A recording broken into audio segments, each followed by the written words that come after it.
Ladies and gentlemen, seekers of truth and knowledge, welcome to an experience that will take you on a captivating journey beyond our world. Today we have a special treat for you as we sit down with the renowned Andromedan Contactee, Alex Collier. Prepare yourself for a rapid-fire question and answer session that delves into the depths of cosmic wisdom and unveils the mysteries of the universe. As always, please remember to like this video and share it with your friends and family. That way, it gets seen by more truth seekers.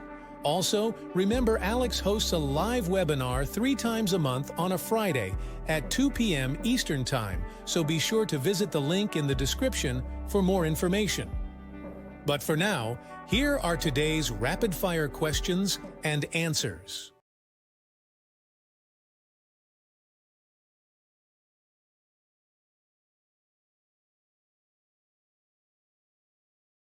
Hi Alex, thanks for another webinar this week. After schooling my 9th grader at home this year, my tolerance for the stupidity of school curriculums is 0.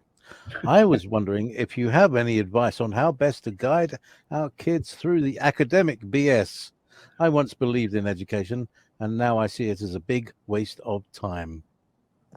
Well, it never used to always be that way. Um, I'll tell you, in my opinion, where it took a shit is when the federal government created the Department of Education. You know, that's where it died. That's where all of our intellectual reading went down, mathematics went down, everything started to go downhill. Prior to that, the states had a curriculum.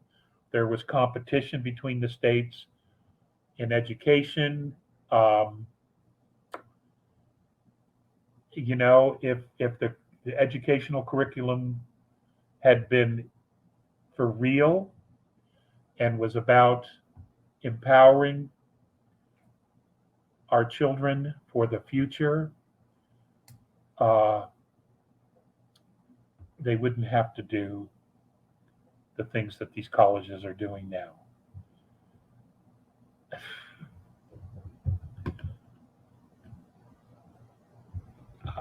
Fortunately, my kids are all out of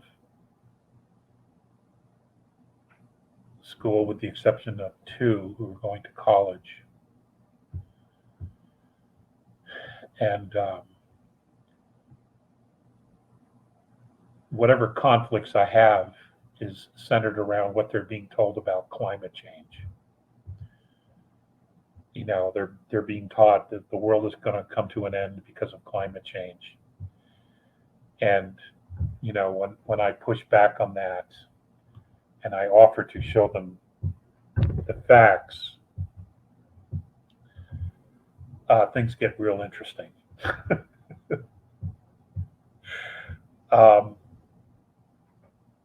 And that's all I'll say at this point. Things get real interesting. So we still have to parent, you see, because these teachers are teaching this garbage and they have no liability or responsibility for the bullshit that they're teaching our kids. They don't. And that's a problem. That's a problem. I think teachers need to be bonded. And in so doing that, they will have to teach reality. But at this point, they have no liability whatsoever to spew the garbage that they do. Just a thought.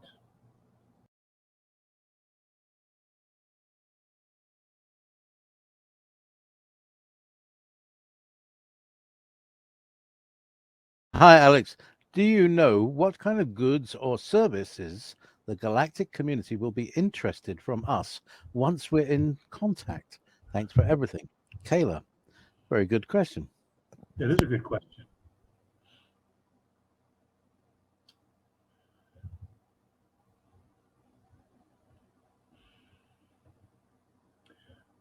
I don't have the answer to that.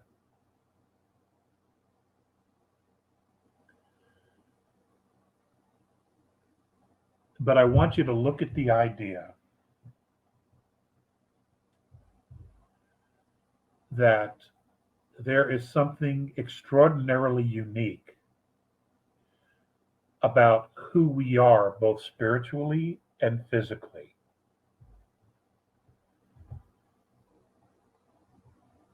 And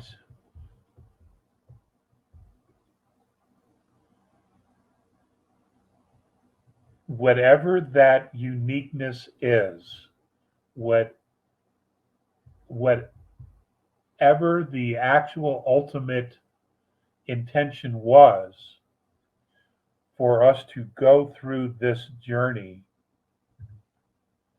has yet to be revealed.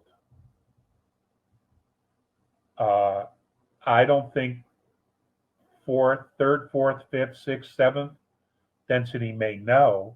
They may know the ultimate goal and where humanity will end up. But what was the grand idea or journey that humanity was going to go through in the eyes of, or in the heart or the mind of the Creator, of the Great Spirit, of God? I don't think anybody knows just yet. That's to be revealed. But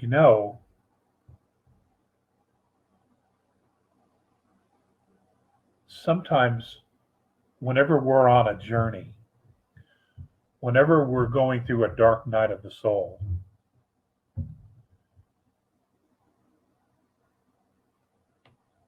it's it's almost always about discovering oneself.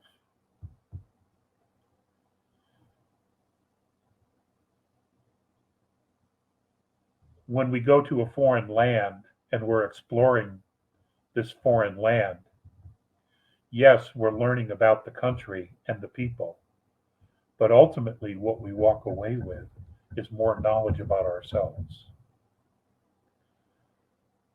I see this as exactly that. What could it be that we're all angels? And this journey is about giving us an experience that we never would have had we just remained angels. We had to leave that realm and fall into time, into physicality, to actually experience the realms and domains that we are tasked to protect. It's one thing to know, and it's another thing to know about. Just a thought. Just a thought.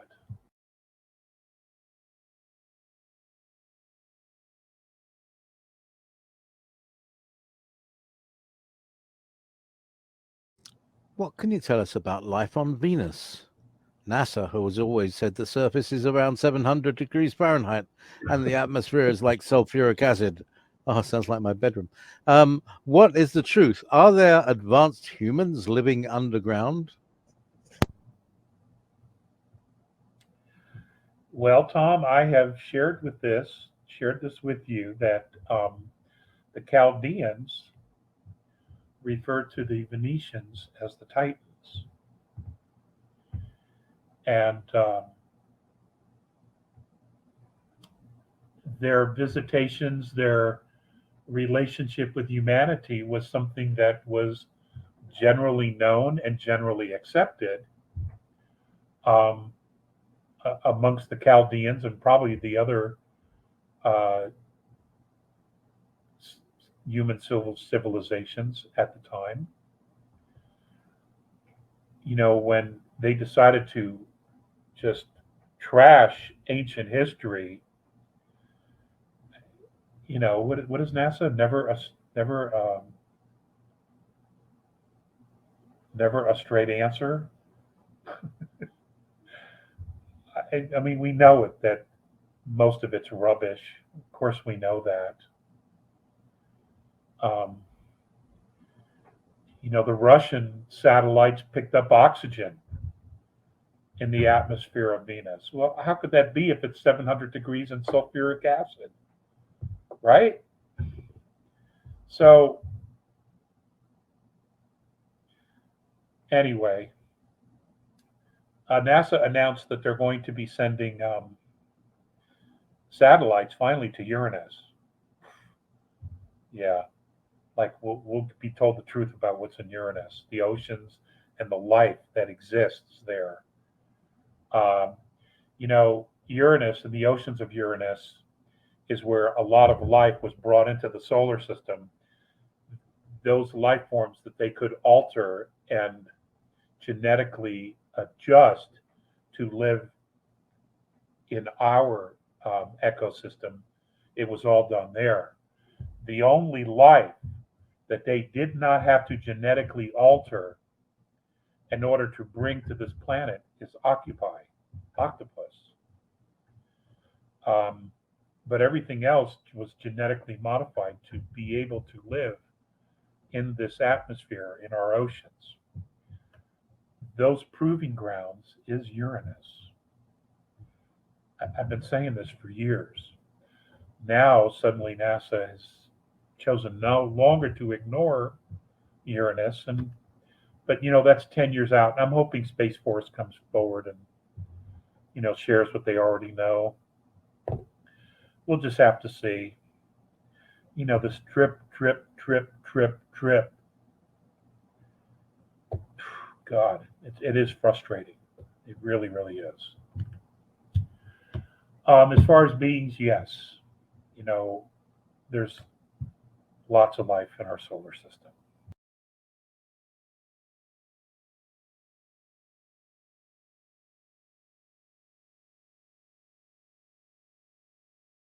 How are human clones created? Why does it not take a lifetime to grow a clone from a single cell?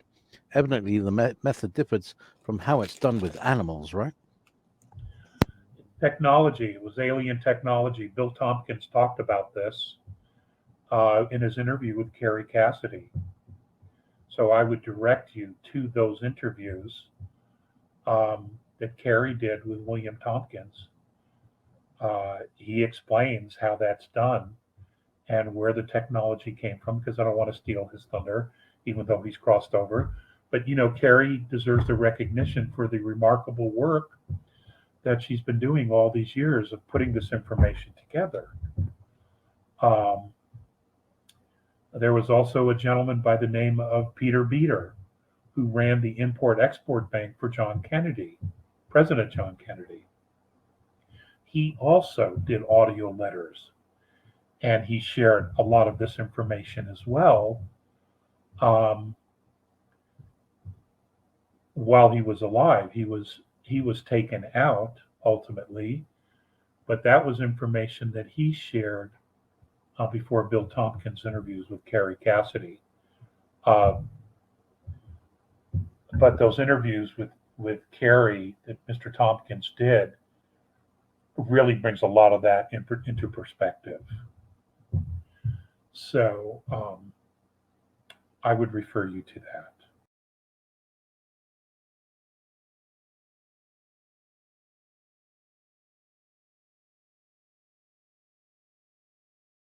After spending more than 30 years trying to wake humanity up, do you feel you have fulfilled your mission?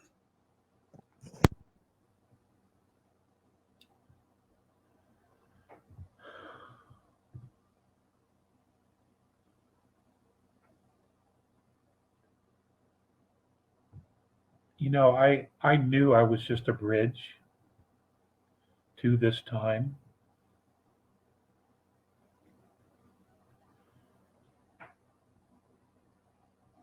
I had no idea actually what I was really getting myself into.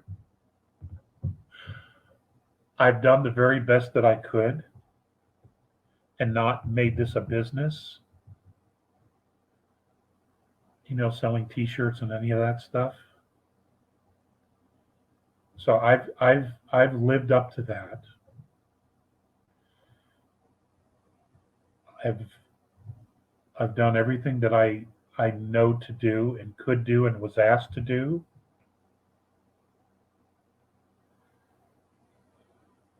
I know that there are other contactees that are coming forward, whippersnappers. I don't know if you, that's an older generation word, but there are a lot of young whippersnappers coming up who who can talk to the X generation, to the um, other generations that we have a hard time connecting to. They know how to talk to them.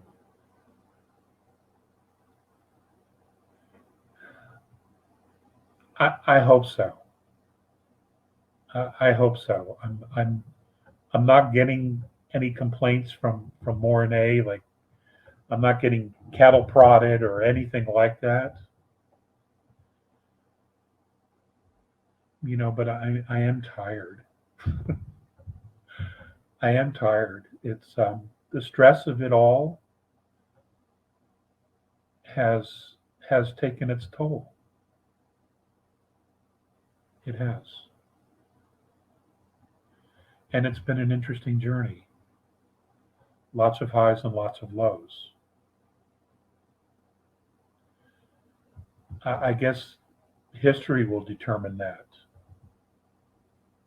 Whatever happens in the future.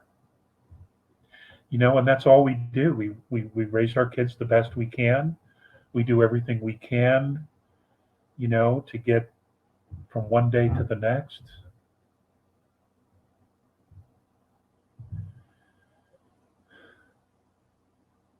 I know that for me, I've done the best I can with all the adversity and everything else that went with it. So, but I guess you guys will be the judge of that in future generations. And that's all we can do is leave it to prosperity. You know.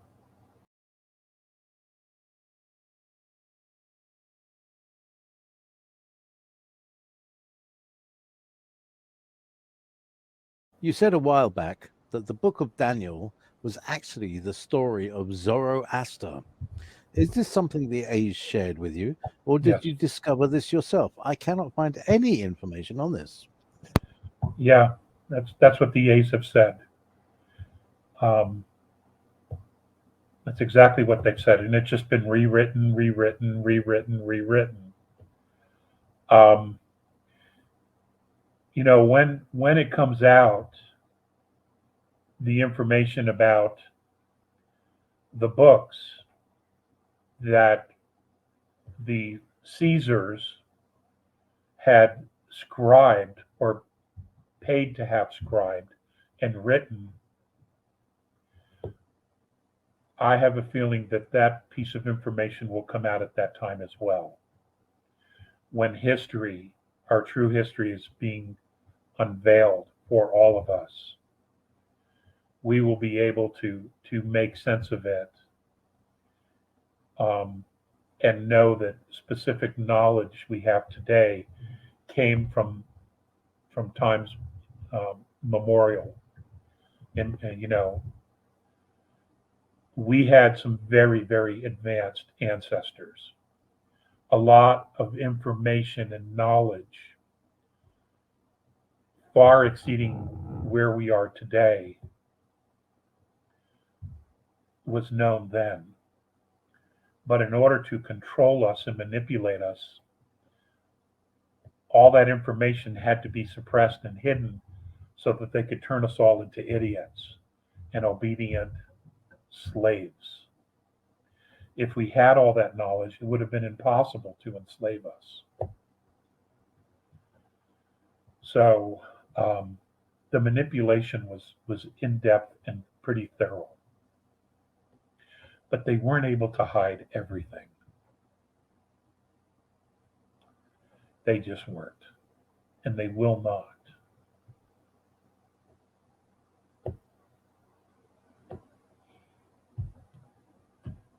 It's going to be an exciting time. And a lot of us are really going to be pissed off. Really, really pissed off.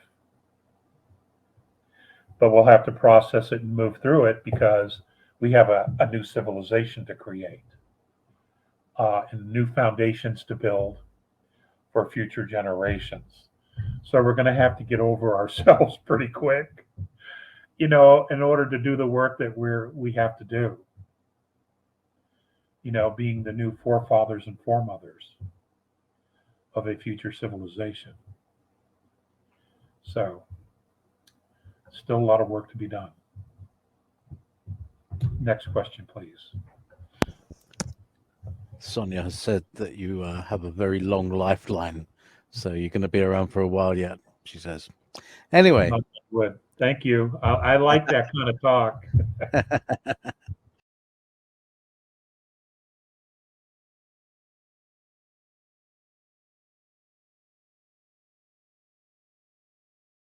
Last week, you talked about 73% being awake. I've been thinking about starseeds. Do you know the percentage of how many of these would be fifth density or higher beings? Or are they all starseeds who have woken and the other percentage are maybe clones? I don't know. Clones wouldn't be starseed. If I understand your question correctly. I have no idea about what the percentage is, whether they're fifth density. The fact that the Blue Brain Project started with just 1,500 people and they saw structures, multidimensional structures in the brain ranging from 4th to 11th. I think that's very, very hopeful and very, very promising that they were able to see all those multidimensional structures in just 1,500 people.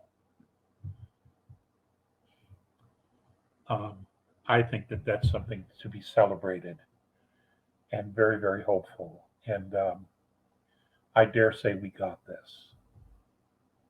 Seriously, and I mean that. We got this. We do. There is no stopping what's coming. We're going to be okay, guys. It's ugly. It's ugly. There's no other word for it. It's ugly. The dark side is dark. They have fully committed themselves to that side of the contrast. And they are dedicated to being assholes. They're fully dedicated to it.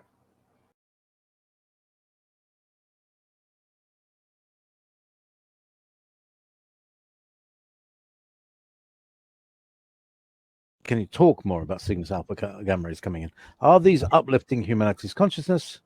For years now, I've been hit by waves. I bliss out, then usually some clearing goes on. Bliss in, garbage out. What can we expect to experience beside the 3 days of no night time?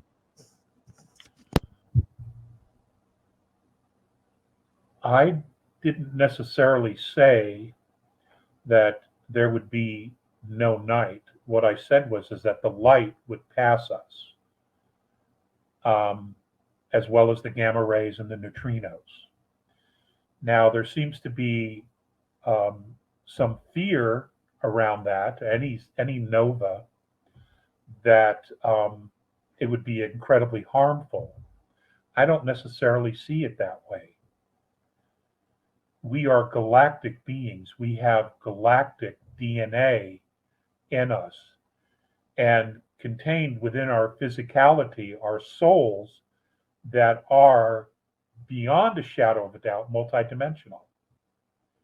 So I only see this as being a very, very positive experience. Exactly how it comes down, I simply don't know. And I don't know that they would tell me specifically, or they haven't they haven't as of yet told me exactly what to expect. But I have asked for more information about that, what to expect.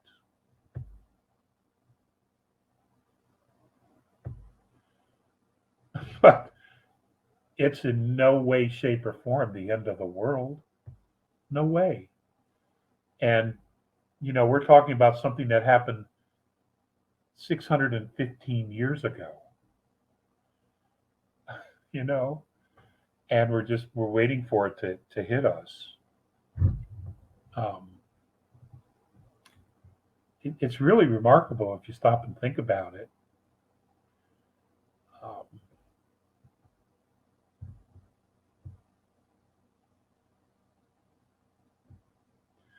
If I get any information, you will be the second to know. I promise you that. But as of right now, I've shared with you everything I know, which isn't much, and I admit that, but that's all I know. Okay? But I don't think this is something to be fearful of. I really don't. I'm not afraid of it at all. So, but the more I get, you'll be the second to know. Promise.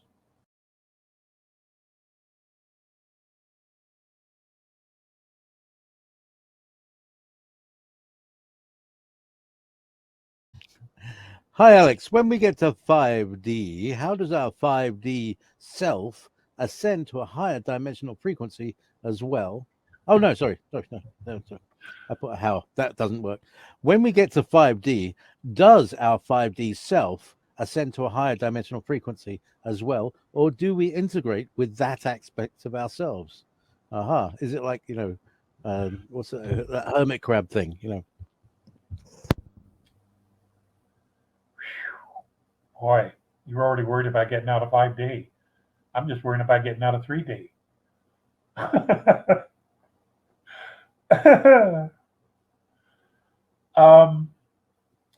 My understanding is that once we get through fourth, there will be those who choose to stay in fourth, and then there will be those who choose to go into fifth. Once the Earth has her place in fifth, there will be those who choose to go home to whatever dimension they originally came from, whether it's 6, 7, 8, 9, 10, or 11. How that all works, I haven't got the foggiest idea. Absolutely no idea. If I get a reputable travel agent who can help make those arrangements, I will pass that on to you. But at the moment, I have no idea. Like I said, I'm just trying to get out of third in one piece. But that's good planning. You're already thinking about it. I think that's great. I really do. There you have it, fellow truth seekers. An enlightening and exhilarating rapid-fire question and answer session with the remarkable Alex Collier, sharing his profound encounters with the benevolent Andromedan extraterrestrial beings. As we continue our cosmic journey, let us embrace the wisdom of the Andromedans and carry their message of love, unity, and compassion with us. Together, we can create a world where humanity stands united, ready to embrace the wonders that await us in the vast expanse of the universe. If you found this rapid-fire question and answer session fascinating, hit that like button and share this video with your friends and family. Subscribe to our channel and ring the notification bell so you never miss out on more captivating content like this. Thank you for joining us on this incredible adventure. Until next time, may the stars guide you on your path of enlightenment and exploration. And remember to always seek knowledge and stay curious. If you want to get the latest information from Alex Collier, we host a live webinar 3 times a month on a Friday at 2 p.m. Eastern Time. For more information and dates of upcoming live webinars, please visit alexcollier.org. Please click on one of the above videos to seek more of Alex Collier's knowledge.